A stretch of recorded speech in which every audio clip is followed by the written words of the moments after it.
日本語147、ご訪問いただきありがとうございます。I'm a big fan of this guy. You are as well. Number 2 on your nastiest pitches of the week, in no particular order, Shohei Ohtani. Yeah, like I just think this is incredible, and he deserves all the credit in the world for coming up, introducing a 100-mile-an-hour sinker in the middle of the season. Like, that's how talented this dude is.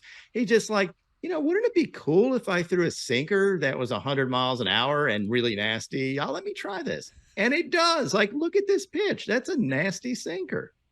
So my question for you here is, and I had John Smoltz on the show on Wednesday. Now, John Smoltz, one of the greatest pitchers of all time. You were just a tick behind him when it comes to greatest pitchers of all time. But you know plenty about pitching. You know pitching history. You know a lot of pitchers. You know what they've done.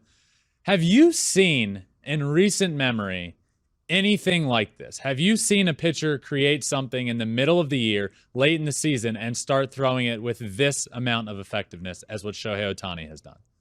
Not off the top of my head, at least totally out of the blue throwing it. And it just goes more to seeing, kind of what an alien he is. I know folks have worked on pitches in spring training, maybe put it in there, but he was flat out asked whether he threw a sinker in that Time magazine interview. Mm-hmm. He's like, "Oh, I don't have one." And then he's like, he sees the Clay Holmes pitch, and Clay Holmes throws a 100-mile-an-hour sinker at him. He has that face like, interesting. Let me file that away.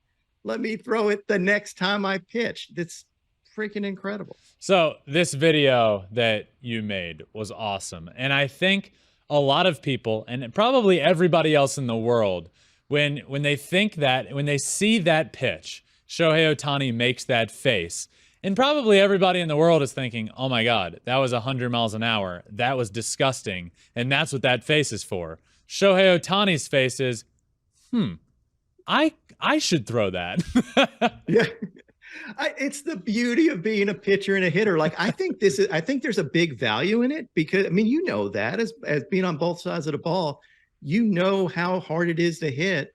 And you're saying like, hey, maybe I can borrow that. I kind of like the way that pitch moves.